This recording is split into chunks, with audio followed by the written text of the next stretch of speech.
നമസ്കാരം രാജേഷ് ജി. നമ്മുടെ പൊതുവിദ്യാഭ്യാസ മന്ത്രി വി ശിവൻകുട്ടി പുലിവാല് പിടിച്ചിരിക്കുകയാണ്. നല്ല സമയമാണ്.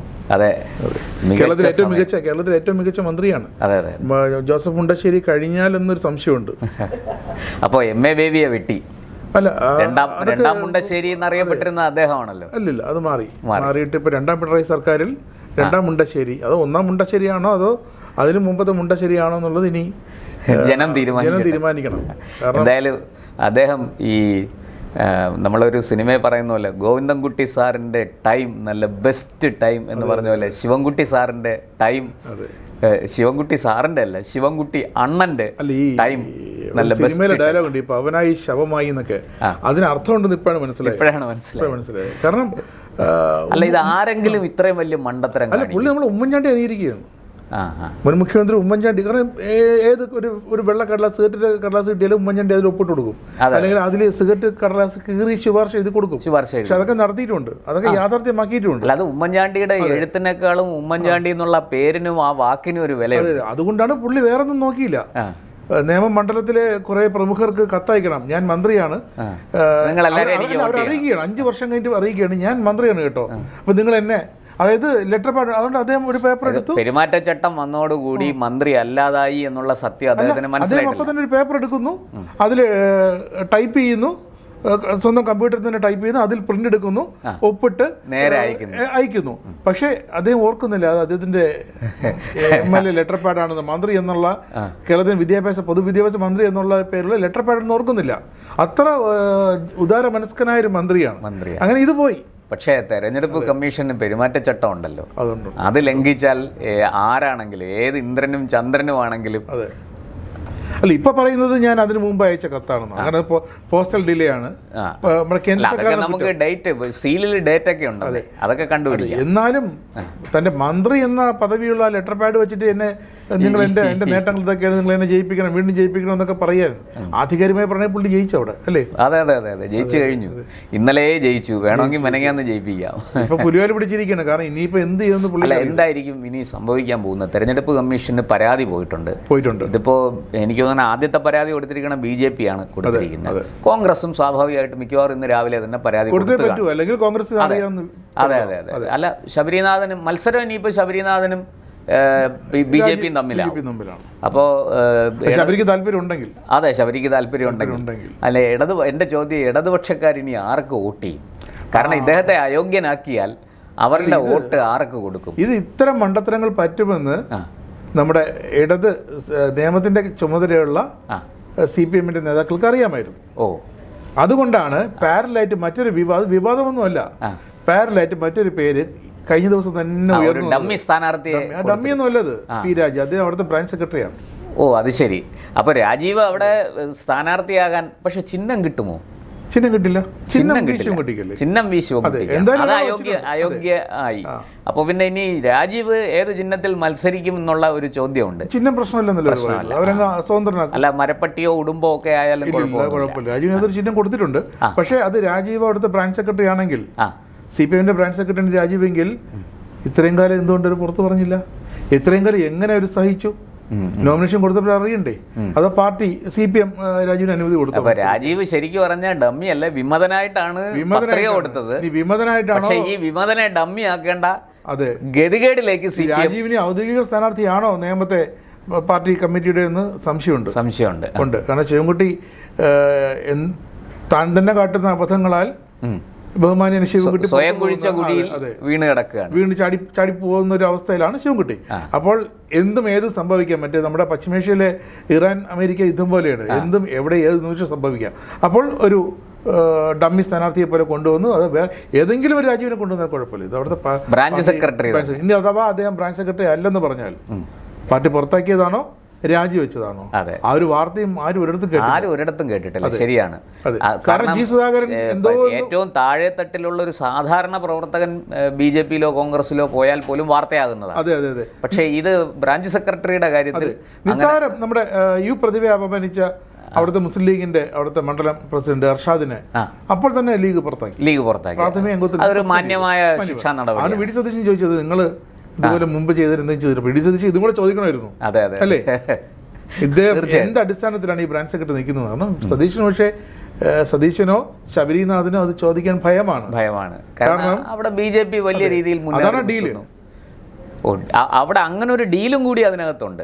അതായത് ഈ രാജീവ് അവിടെ മത്സരിച്ചോട്ടെ, പക്ഷെ ഇടതുപക്ഷത്തിന്റെ വോട്ട് ഞങ്ങൾക്ക് വരുന്നെങ്കിൽ വരട്ടെ. അതെ, പക്ഷെ രാജീവ് മത്സരിക്കുമ്പോൾ രാജീവ് ഡമ്മി ആണെങ്കിലും രാജീവ് അവിടുത്തെ ബ്രാഞ്ച് സെക്രട്ടറിയാണ്.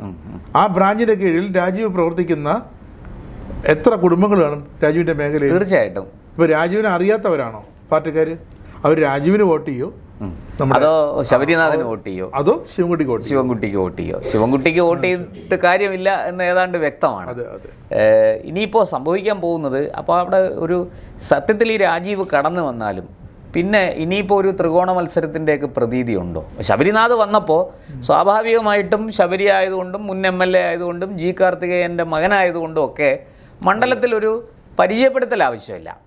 അപ്പോൾ പിന്നെ ഒരു ശക്തമല്ലെങ്കിലും ഒരു ത്രികോണ മത്സരത്തിന്റെ അന്തരീക്ഷം അവിടെ സൃഷ്ടിക്കപ്പെട്ടു. ശബരിനാഥിനെ നിയമത്തുകാർ കണ്ടിട്ടില്ല, പക്ഷേ അവർക്ക് അറിയാം G. കാർത്തികേയന്റെ മകനാണെന്ന് അറിയണമെന്നില്ല, പക്ഷേ നമ്മുടെ ദിവ്യസയുടെ ഭർത്താവാണെന്ന് അറിയാം. പിന്നെ ഒരു 1.5 ടൈം അരുവിക്കരയിൽ MLA ആയിരുന്നു. അങ്ങനെ അറിയാം. ദിവ്യാസ് അയ്യരുടെ കാര്യം ഞാൻ മറന്നുപോയി കേട്ടോ. അത് അവര് സോഷ്യൽ മീഡിയയിൽ ഒരു വലിയ താരമാണ്. അവര് നമ്മുടെ CPM അനുഭാവിയാണ്. CPM-കാരോട് വലിയ സ്നേഹമുള്ള ആളാണ്. പത്തനംതിട്ട കളക്ടർ ആയിരുന്നപ്പോഴൊക്കെ അതെ പല അവരത് തെളിയിച്ചതാണ് CPM-നോടുള്ള കൂറ്. അപ്പോൾ ശബരിനാഥ് സ്വാഭാവികമായിട്ടും അങ്ങനെ കടന്നു വരുമ്പോൾ അവിടെ ഒരു ത്രികോണ മത്സരത്തിന്റെ ഒരു അന്തരീക്ഷം സൃഷ്ടിക്കപ്പെടും. അതെ, പക്ഷേ ഇങ്ങനെയാണ് ചതുഷ്കോണ മത്സരം. പക്ഷേ ഇങ്ങനെയാണെങ്കിൽ ചതുഷ്കോണ മത്സരത്തിൽ രണ്ടുപേരും ഔട്ടാവും. ഈ പോസിറ്റീവും തമ്മിൽ നെഗറ്റീവ് ആകുമെന്ന് പറയുന്നത് പോലെ പോസിറ്റീവ് ശിവൻകുട്ടിയും പോസിറ്റീവ് P. രാജീവും കൂടെ ചേർന്ന് നെഗറ്റീവായി ഇങ്ങ് മാറും. അപ്പം ശബരിനാഥും നമ്മുടെ രാജീവ് ചന്ദ്രശേഖരൻ തമ്മിലാവും മത്സരം. പിന്നെ രാജീവ് ചന്ദ്രശേഖരനെ നിയമത്തവർക്ക് അറിയില്ല എന്നാണ് അവരുടെ ഭാവം. അതുകൊണ്ട് അദ്ദേഹം കുറച്ച് മെനക്കെടേണ്ടി വരും. എന്ന് വെച്ചാൽ കുറച്ച് വിയർപ്പൊഴിക്കേണ്ടി വരും. അല്ലാതെ ജയം എളുപ്പമല്ല. ഭൂരിപക്ഷം കൂട്ടാനായിട്ട് അതാണ് അവരുടെ കണക്കുകൂട്ടല്. തീർച്ചയായും ശബരിനാഥൻ എന്തായാലും കിട്ടി കിട്ടിയില്ലെങ്കിൽ ചട്ടി. കാരണം ശബരിനാഥ് എന്തായാലും ഇവിടെ കൗൺസിലറാണ്. നമ്മുടെ കവടിയാർ വാർഡിന്റെ നഗരത്തിലെ പോഷ് ഏരിയയാണ്. ജവഹർലാൽ അടക്കമുള്ള കോളനിയുള്ള പോഷ് ഏരിയയുടെ കൗൺസിലറാണ്. ശബരിനാഥന് അത് മതിയാകും, കാരണം തൊട്ടടുത്ത് തന്നെ. അല്ല, മാത്രമല്ല അദ്ദേഹം നഗരസഭയിൽ പ്രതിപക്ഷ നേതാക്കളിൽ ഒരാൾ കൂടിയാണ്. കാരണം ഈ CPM അവരുമായിട്ട് കേവലം 9 സീറ്റിന്റെ വ്യത്യാസമേ ഉള്ളൂ. ഇപ്പം വളരെ തകർന്നു കിടന്ന UDF-നെയും കോൺഗ്രസിനെയും ശബരിയുടെ നേതൃത്വത്തിൽ K. മുരളീധരന്റെ സഹായത്തോടു കൂടി 20 സീറ്റിലേക്ക് എത്തിച്ചിട്ടുണ്ട്. ശബരിയുടെ നേതൃത്വം എന്ന് പറയാൻ പറ്റത്തില്ല, അത് K. മുരളീധരന്റെ തീർച്ചയായും സഹായിച്ചിട്ടുണ്ട്. K. മുരളീധരൻ നിയമത്ത് നിൽക്കാൻ പറ്റുമെന്നുള്ള കരുതലിലാണ് K. മുരളീധരൻ ശബരിയെ ജയിപ്പിച്ച് ഇങ്ങോട്ട് വിട്ടത്. പക്ഷെ അവിടെ ചെന്നപ്പോൾ എന്ത് സംഭവിച്ചു? അവിടെ ശബരി സ്ഥാനാർത്ഥിയുമായി ശബരിയും ഈ പ്രശാന്ത് നേരത്തെ പറഞ്ഞതുപോലെ 2 പ്രതിപക്ഷ നേതാക്കൾ, അല്ലെങ്കിൽ 2 പ്രതിപക്ഷം, ഒന്ന് ശബരിനാഥും മറ്റൊന്ന് SP ദീപക്. അപ്പോൾ ഈ രണ്ടുപേരും തമ്മിലാണ് ഡീൽ എന്ന് നമുക്ക് വേണമെങ്കിൽ പറയാം.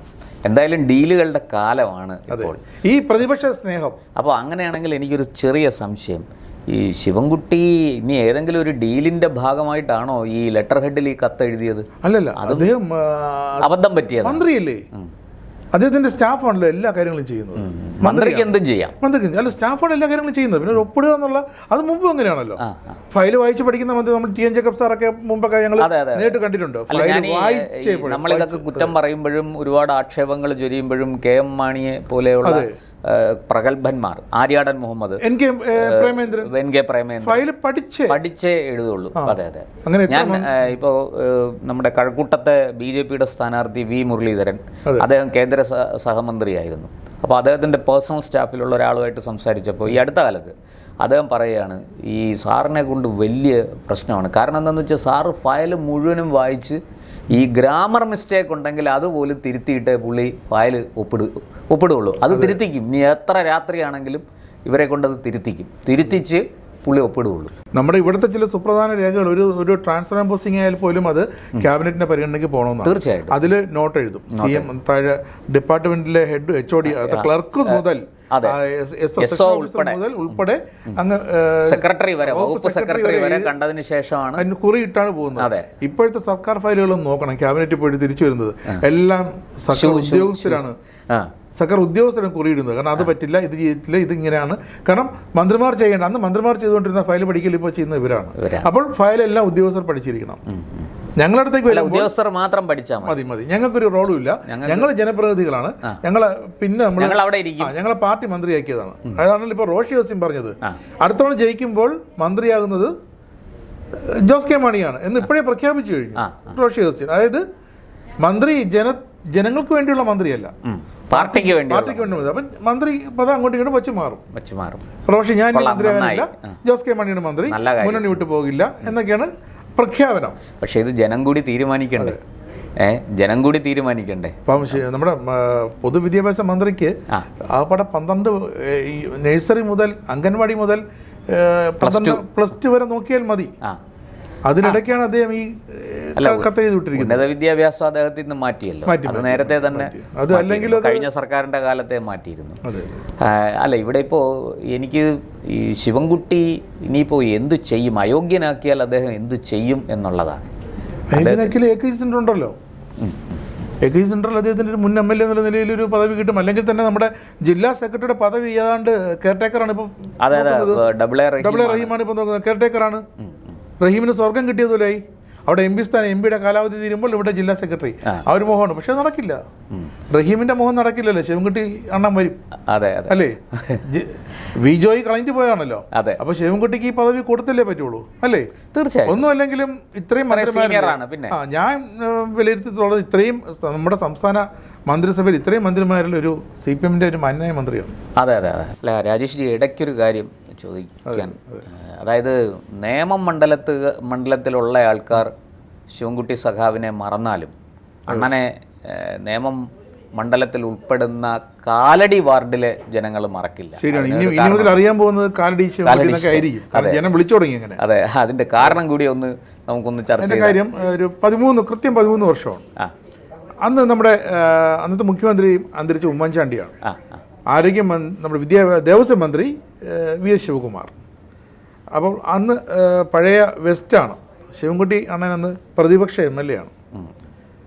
കാലടി സ്കൂളിൻ്റെ ശോചനീയാവസ്ഥ, സ്കൂളിൽ വളരെ ഗതികെട്ട് കിടക്കുകയാണ്. സർക്കാർ സ്കൂളാണ് അന്നത്തെ. 13 വർഷം മുമ്പ് എനിക്കറിയാം.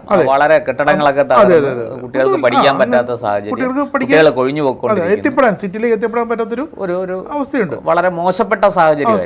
അപ്പോൾ അന്ന് അവിടുത്തെ നാട്ടുകാരും PTA-ക്കാരും റെസിഡൻസ് അസോസിയേഷനിലും എല്ലാം ചേർന്നിട്ടാണ് ഒരു നിവേദനം ഉണ്ടാക്കിയത്. എന്നിട്ട് നമ്മുടെ ഈ അന്നത്തെ MLA V ശിവൻകുട്ടിയെ കൊണ്ട് വിളിച്ചു കൊണ്ടുപോയി ഉമ്മൻചാണ്ടിയെ കണ്ടു. വെളുക്ക ചിരിക്കുന്ന ഫോട്ടോയൊക്കെ പുറത്തു വന്നിട്ടുണ്ട്. ഈ പുതുക്കി പണിയണം, +2 വേണമെന്ന് പറഞ്ഞു. അപ്പൊ +2 വരുമ്പോൾ സ്വാഭാവികമായിട്ടും മറ്റ് അടിസ്ഥാന സൗകര്യങ്ങളെല്ലാം എൻ്റെ പിറകെ വന്നോളും എന്നൊരു ധാരണ അവർക്കുണ്ടായിരുന്നു. +2 വേണം ഞങ്ങൾക്ക് അവിടെ. +2 വരെ പഠിക്കണം ഞങ്ങൾ കുട്ടികൾ. 13 വർഷം മുമ്പാണ്. ശരി, അത് കഴിഞ്ഞിട്ട് 2 ടൈം ഉമ്മൻചാണ്ടി പോയി. പിന്നീട് പിണറായി വിജയൻ മുഖ്യമന്ത്രിയായി. രണ്ടാം ടൈമിൽ V ശിവൻകുട്ടി വിദ്യാഭ്യാസം. അല്ല, ഒന്നാം ടൈമിൽ നമ്മുടെ ഓരാജഗോപാലാണ് അവിടെ നിന്ന് ജയിച്ചത്. അതിലേക്ക് വരുന്നുണ്ട്. അപ്പോൾ രണ്ടാം ടൈമിലാണ് V ശിവൻകുട്ടി.